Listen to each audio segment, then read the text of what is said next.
인기 많은 남자친구, 저를 떠날까봐 불안합니다. 2025년 5월 14일 100일 법문 87일째 수행법회 상임 천일준비위원회 회의. 안녕하세요. 법륜 스님의 100일 법문 87일째 날입니다. 오늘은 정토회 회원들이 자신의 수행을 점검하는 수행법회가 열리는 날입니다. 스님은 새벽 수행과 명상을 마친 후 수행법회를 하기 위해 정토사회문 화회관으로 향했습니다. 3층 설법전에는 150여 명의 대중이 자리한 가운데 오전 10시 15분이 되자 삼귀이와 반야심경을 낭독하며 수행법회를 시작했습니다. 전국의 정토회 회원들도 온라인으로 법회에 참석했습니다. 먼저 지난 한 주 동안 정토행자들의 활동 모습을 영상으로 보았습니다. 정토사회문화회관과 전국 으뜸절에서는 부처님 모신 날을 마치고 뒷정리를 하느라 바쁜 한 주를 보냈습니다. 대중은 삼배의 예로 스님에게 법문을 청했습니다. 스님은 요동치는 국제정세와 변화무쌍한 국내 정치 상황을 언급하며 수행자는 어떤 관점을 가져야 하는지 이야기하며 법문을 시작했습니다. 100일 법문을 겨울에 시작했는데 어느덧 봄을 지나 여름이 다가오고 있습니다. 이제 마무리 단계에 접어들었고 2주일을 남겨두고 있습니다. 처음에는 100일이라는 시간이 까마득하게 느껴졌지만 막상 직접 해보니 금세 지나가는 것을 느낍니다. 지나온 시간을 돌아보듯 앞으로의 인생을 살아간다면 사실 인생도 그렇습니다. 앞을 내다보면 까마득해 보이지만 지나고 나서 돌아보면 한순간처럼 느껴집니다. 앞으로의 30년도 아득하게 느껴지지만 30년 전을 떠올려보면 마치 며칠 사이에 흘러간 것처럼 느껴지기도 합니다. 그래서 죽는 순간이 되어 인생을 돌아보면 모든 것이 엊그제 일처럼 느껴지는 법입니다. 좋은 일도 너무 빨리 지나가고 나쁜 일도 순식간에 지나갑니다. 그래서 지나고 나서 보면 좋은 일도 그렇게 대단하지 않고 나쁜 일도 그렇게 힘들게 느껴지지 않습니다. 이처럼 우리가 지나온 시간을 되돌아보듯이 앞으로의 인생 또한 그런 관점으로 바라본다면 근심하거나 걱정할 이유가 별로 없습니다. 또한 지금 원하는 일이 뜻대로 되느냐 안 되느냐에 따라 지나치게 감정에 휘둘릴 필요도 없습니다. 그래서 수행자는 언제나 인생을 마치 지나온 것처럼 바라보는 자세가 필요합니다. 어느 한 부분에 집착하지 않고 전체를 보는 눈이 필요합니다. 지난 일주일 동안 눈에 보이는 곳에서든 보이지 않는 곳에서든 소개되었든 소개되지 않았든 여러 자리에서 봉사해주신 모든 분들께 감사드립니다. 정토회는 여러분의 자발적인 봉사로 유지되고 발전해 나가고 있습니다. 또한 여러분이 크든 작든 보시한 그 마음과 정성으로 정토회의 활동이 지속되고 있는 것입니다. 정토회의 지도법사로서 여러분께 깊은 감사의 마음을 전합니다. 아울러 여러분도 정토회에서 하는 봉사활동을 누구를 위한 것으로 여기기보다 나 자신을 위한 일로 받아들이는 관점을 가져주면 좋겠습니다. 이렇게 언제 어디서든 주인의식을 가지고 참여해야 나중에 지나온 삶을 후회하지 않게 됩니다. 그 많은 실패에도 우리가 절망하지 않아야 하는 이유. 지금 국제정세가 빠르게 변화하고 있습니다. 빠르다라는 말만으로는 다 담기 어려울 정도라서 요동치고 있다 라고 표현하는 것이 더 적절할 정도입니다. 하룻밤 자고 일어나면 세상이 바뀌어 있습니다.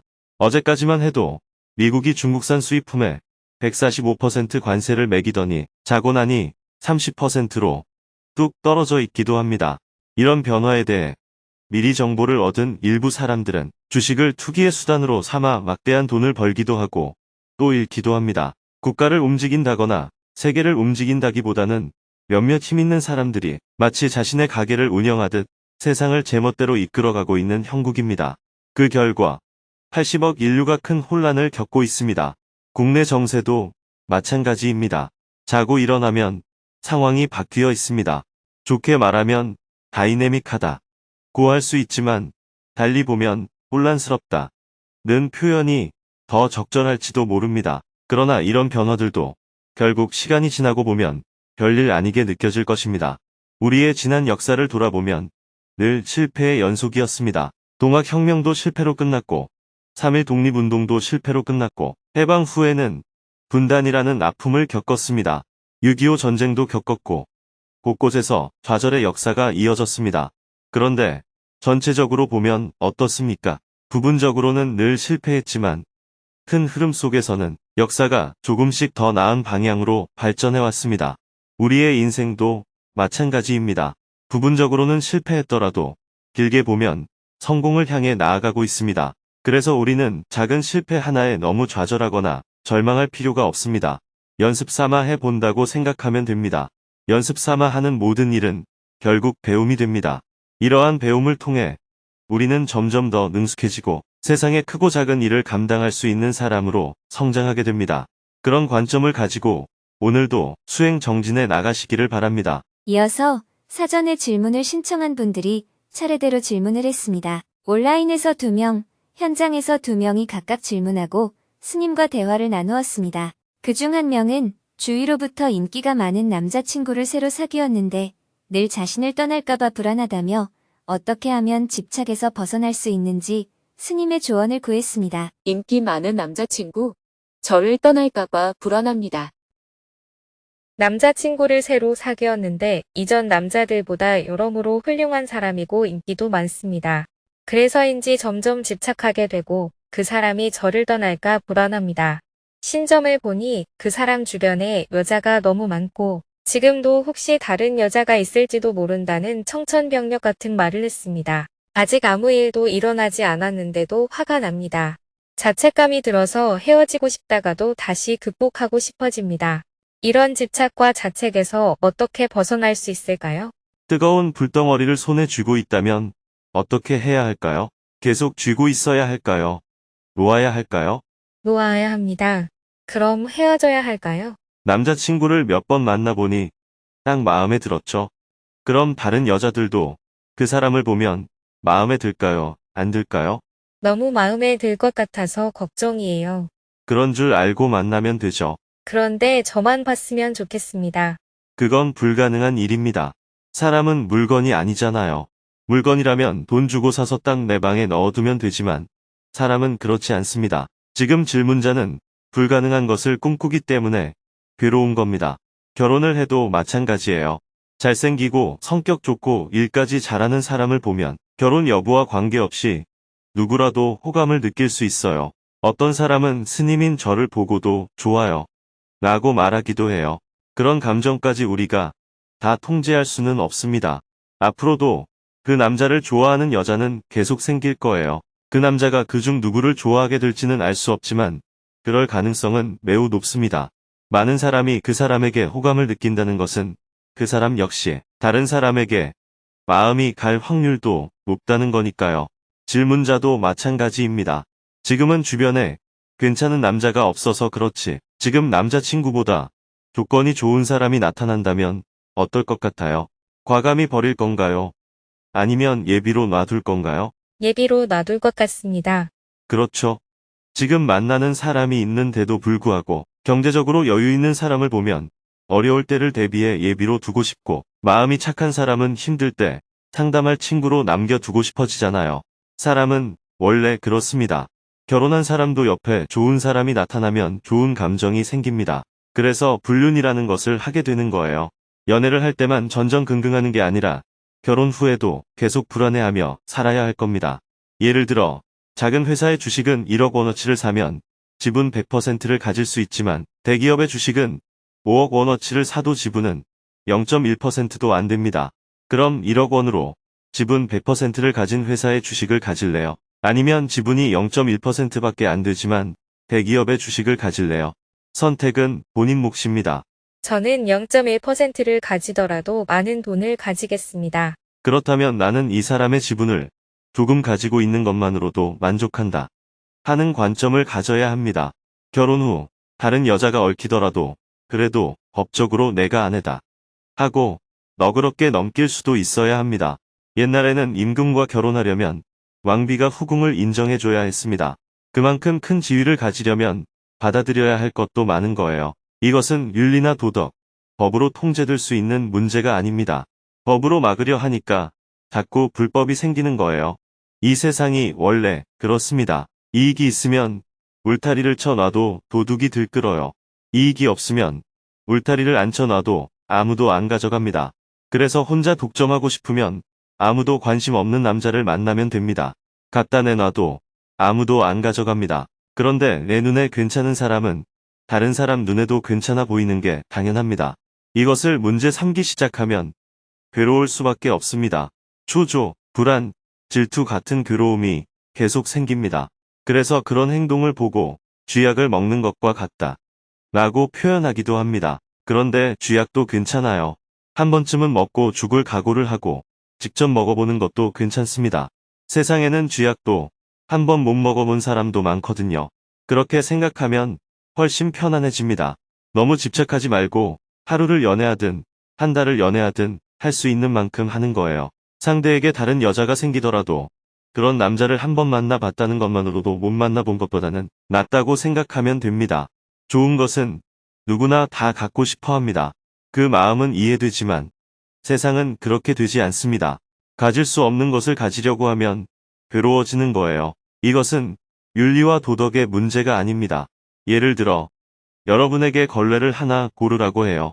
금걸레, 은걸레, 면걸레 중에서 하나만 가져갈 수 있다면 대부분 금걸레를 선택하겠죠. 처음에는 좋습니다. 그런데 막상 금걸레로 방을 닦아보니 잘 안 닦입니다. 그럼 어떻게 하겠어요? 버리고 면걸레를 다시 가져오거나 남이 쓰는 면걸레를 몰래 가져와 써야 하는 상황에 처하게 됩니다. 특별히 나빠서가 아니라 누구나 그럴 수 있다는 거예요. 통제를 하면 눈치 보면서 조금 덜 할 수는 있겠지만 막을 수는 없습니다. 어떤 선택을 하든 결국 자기가 자처하는 일입니다. 쥐약인 줄 알지만 한번 경험해 보겠다 싶으면 적절하게 사귀어 보는 겁니다. 설사 결혼을 하더라도 상대를 가두려 하지 말고 열어두는 게 좋습니다. 무엇이든 알고 하면 괜찮습니다. 네, 감사합니다. 최대 주주로서 자부심을 갖고 편안하게 연애해 보겠습니다. 남자친구가 돈도 있고 인물도 좋고 좋은 게 더 많은가 봐요. 대기업의 0.1% 지분만 가진 주주가 되는 것보다는 작지만 내 지분이 많은 회사의 주주가 되는 게 낫지 않나요? 용의 꼬리가 되기보다는 뱀의 머리가 되는 편이 더 좋지 않나요? 그런데 질문자는 뱀의 머리보다는 용의 꼬리가 낫다고 생각하는가 봅니다. 계속해서 질문들이 이어졌습니다. 남편과 17년 결혼 생활을 했고 아직 아이가 고등학생입니다. 경제적 자립이 안 된 상태에서 이혼을 할까 고민이 됩니다. 어떻게 결정해야 할까요? 독서 모임에서 꼴 보기 싫은 사람을 만났는데 계속 함께하는 것이 너무 힘이 듭니다. 300배 절을 하면서 한반도의 평화와 통일을 발언하는 기도를 하고 있습니다. 그런데 기도한다고 통일이 이루어질까 하는 의심이 자꾸 듭니다. 질문에 답하다 보니 법회를 마칠 시간이 되었습니다. 다음 주 수행법회 시간에 또 대화를 나누기로 하고 12시가 다 되어 수행법회를 마쳤습니다. 3층 설법전을 나온 스님은 지하 공양간으로 이동하여 대중과 함께 점심 식사를 했습니다. 오후 2시부터는 평화재단 회의실에서 상임 천일준비위원회 간담회가 열렸습니다. 정토회는 3년마다 다음 천일을 준비하는 천준위를 구성합니다. 조직 개편과 인사 이동을 포함한 정토회의 전체 사업 계획의 초안을 준비하는 모임입니다. 본격적인 논의에 앞서 천준위 위원장인 법정 법사님이 2-2차 천일결사 사업 방향의 초안을 발표했습니다. 먼저 코로나 팬데믹 이후 정토회는 온라인 조직으로 전환을 시도했지만 발전에 한계가 있었다고 평가했습니다. 과도한 온라인 업무로 인한 활동가의 피로, 조직과 운영의 미비, 홍보 전략 부족 등의 문제로 정체 현상이 나타났다고 설명했습니다. 특히 활동가의 고령화와 중간층 리더의 부재, 콘텐츠 제작 역량 부족 등이 지속 가능한 발전을 어렵게 만들고 있다고 진단했습니다. 이에 따라 2-2차 천일결사는 온라인, 조직의 정체를 돌파하고 지속 가능한 발전을 위한 기반을 다지는 데 초점을 두겠다고 밝혔습니다. 구체적으로는 수행, 전법, 실천 중심의 활동으로 전환하고 지역 실천과 다문화 사업을 강화해 내실을 다지며 세계 전법과 청년 전법을 통해 미래 비전을 실현해 나가겠다는 방향을 제시했습니다. 법정 법사님은 발표를 마치고 스님에게 사업 방향에 대해 자문을 구했습니다. 스님은 새로운 사업 방향을 세우기 위해서는 현재 정토회가 정체 국면에 놓이게 된 근본 원인을 파악하는 것이 중요하다고 강조했습니다. 근본 원인을 명확히 진단해야 할 필요성. 지금 가장 중요한 것은 정토회가 정체 국면에 처한 근본 원인이 무엇인지 규명하는 것입니다. 원인을 먼저 파악한 후에 정체를 돌파하기 위해 어떤 사업이 필요한지 논의해야 합니다. 지금까지 여러분들의 이야기를 들어보면 소소한 원인들에 대해서는 이야기가 많이 나왔지만 근본적인 원인이 무엇인지에 대한 규명은 부족하다고 생각합니다. 구체적인 대안을 세우기에 앞서 먼저 큰 틀에서 방향성이 정립되어야 합니다. 또 하나 중요한 것은 지금까지는 제가 직접 개척하고 이끌어왔지만 앞으로는 제가 없어도 이 사업이 유지되고 발전할 수 있는 시스템을 만들어야 한다는 것입니다. 정토불교대학이나 행복시민 프로그램은 법문이라는 콘텐츠를 제외하면 대부분 여러분들이 운영하고 있잖아요. 제가 죽더라도 영상과 책을 통해 충분히 운영할 수 있는 시스템이 되어야 안정적인 체계라고 할 수 있습니다. 정체기를 넘어 도약기로 나아가기 위한 준비. 사실은 제가 70세가 넘었으니 이제는 이 세상에 없는 게 좋습니다. 왜냐하면 제가 살아있으면 아무리 자율적으로 하라고 말해도 눈치를 보게 되어 변화와 혁신이 어렵기 때문입니다. 반대로 제가 없어지면 자연스럽게 변화가 일어날 수밖에 없습니다. 물론 그로 인해 시스템이 붕괴될 위험도 있지만 반대로 확산될 가능성도 있습니다. 그래서 가장 바람직한 방향은 저 없이도 운영되는 지속 가능한 시스템을 구축하는 겁니다. 그렇게 되면 붕괴를 막으면서 점진적으로 발전해 나갈 수 있습니다. 하지만 제가 없으면 여러분이 아무리 잘해도 일정 기간 정체 국면에 들어갈 수밖에 없을 겁니다. 정토회가 그 시기를 잘 넘겨서 확산으로 이어지도록 해야 합니다. 적어도 10년 정도는 그런 시기를 극복해야 할 거예요. 그래야 안정적인 변화가 가능합니다. 그래서 2차 만일결사의 초기인 1차, 2차, 3차 천일결사 시기는 제2의 도약을 준비하는 시간이 되어야 합니다. 앞으로는 근본 원인에 대해 조금 더 연구하고 준비해 봅시다.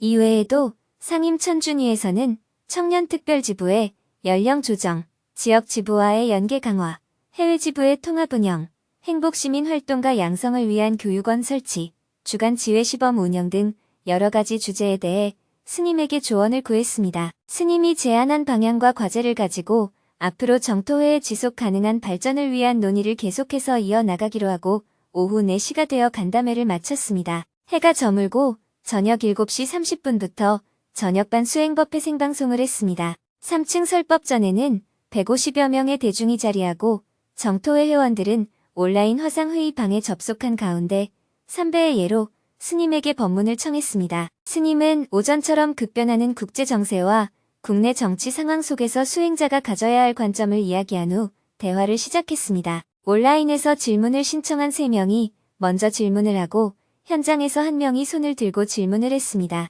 그중 1명은 직장을 그만두고 수행을 시작했지만 점점 더 게을러지고 있다며 어떤 관점을 갖고 수행을 해나가야 하는지 스님의 조언을 구했습니다. 수행한다고 직장도 그만뒀는데 점점 더 게을러집니다. 저는 6년 전에 30년간 다니던 직장에서 명예퇴직을 했습니다. 그의 스스로 정토회를 찾아간 이후 지금까지 꾸준히 정진하고 있습니다.